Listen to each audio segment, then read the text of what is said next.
დღეს მინდა წარმოგიდგინოთ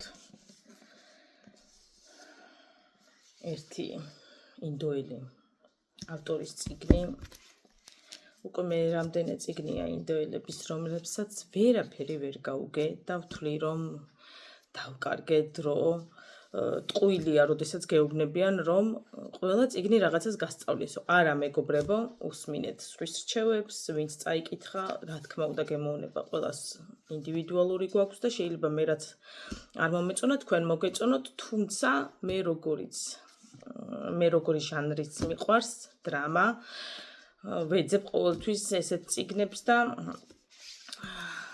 შუაღამიშვილები გამოვიტანე ბიბლიოთეკიდან სალმან რუშდი.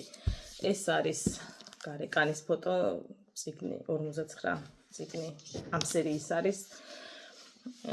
ესე იგი, ვითარება ასეთია, დაიბადნენ სამშობიაროში ერთი და იგივე დროს ბიჭები და ბებიაქალმა შეუცვალა სახელურზე დაწერილი სახელები და რა თქმა უნდა დაღუპა ყველა.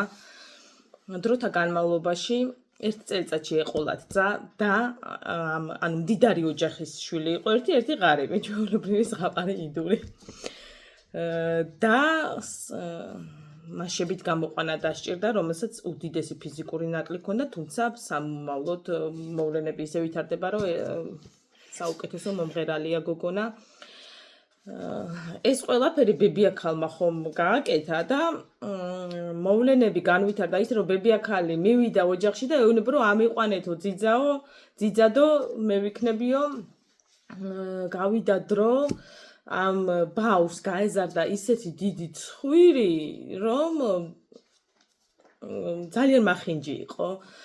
ერთხელაც მოხდა ისე, რომ ძიძამ შეკრიბა ყველა და უთხრა, რომ ეს არ არის თქვენი შვილი და იმ დღეს დაბადებული დაახლოებით 400 ბავშვიდან ერთმანეთთან ემოციური უდიდესი კავშირი ჰქონდათ და შუაღამიშვილები იმიტომ ქვია წიგნს.